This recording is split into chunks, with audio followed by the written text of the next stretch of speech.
color schemes, I remember recent Hicks Flower Show, not the last one, not last month, but a year ago, you actually had a display where it was color matching. It was, I guess it was Williamson Payne, another Westbury business, and you had formed a partnership, and it was color matching. Now, some people, even in their dress, they're kind of, you don't want to say tacky, but they kind of are not color coordinated.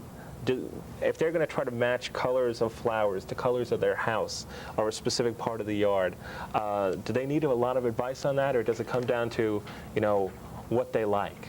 I think first of all, what they like is important, and all the same kind of rules that we apply to our drapery or our clothing or anything else we do with color apply outdoors in the garden. The place where we can be of real advice to them is which plants will do well in which areas. That's where we can help them. But some of these plants come in so many shades of colors today that it's wonderful, the opportunities we have. And speaking of that idea that we showed several years ago, where we showed some kind of purple violas in front of a mock-up of a house, and that time we had kind of a purple door and shutters on the house. It was a gray house. I know 2 people who told me they painted the trim on their house purple as a result of that, which I thought was pretty amazing. But then they planted the flowers to match it. Now, the Hicks family, besides being a long-time nursery, long-time retailer, experts in your field, are also developers of plants. The McCue, of course, is one thing that everyone refers to. What other plants, what other things has the Hicks family, Hicks Nurseries, kind of developed along the way or helped bring into vogue, do you think? Well, I think today it's more help bring in. One of the things we did in the flower show 2 years ago was we introduced the fantasy petunias, which are a new small dwarf petunia. They call them the Milliflora series, with many more small flowers, much more profuse than ever before. And they were something new that we introduced in '95. We found them to show, but even though they weren't available to the public until '96, we had them to show people at our flower show. Generate just a tremendous amount of interest. People like the anticipation, I think. Right. Now, tell me about the flower shows. When did the nursery start having the annual flower show?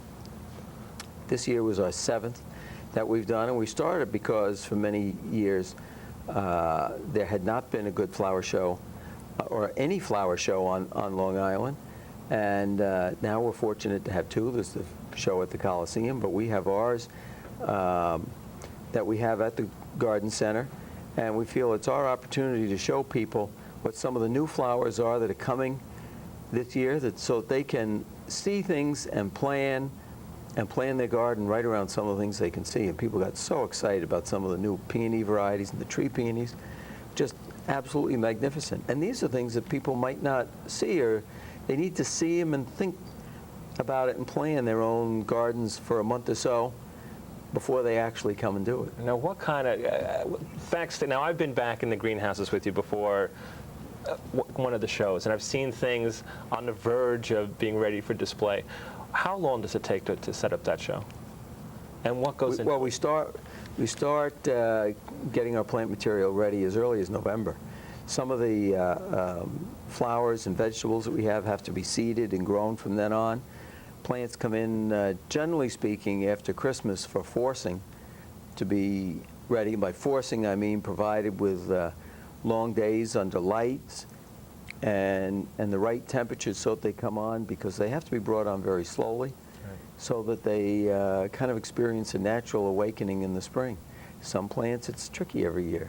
If they don't get a long enough cold spell and a good sleep, they don't do as well. So it takes a lot of...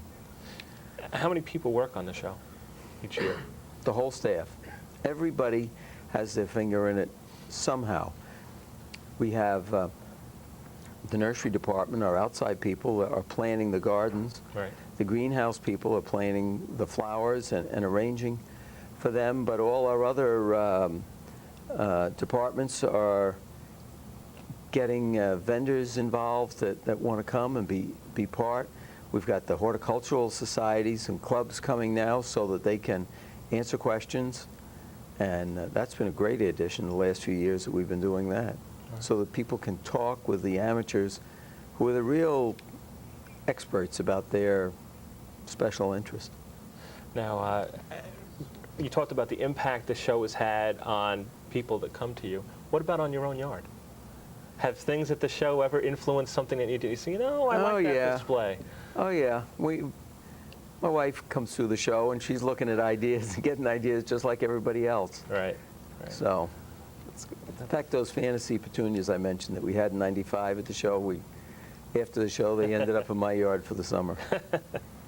Now, let's talk a bit about people's yards. First of all, the lawn. People love that lush green lawn. Can you do it yourself? Sure, why not? How do you do it?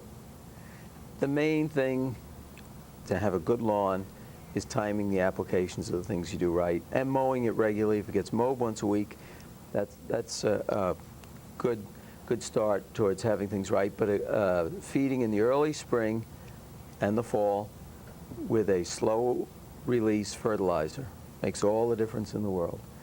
And then the key is watching the lawn through the rest of the year and only giving it what it needs when it needs it. I think there's a tendency on the part of some people sometimes to use too many pesticides and things that they may or may not need. And that's where people need to have their eye open.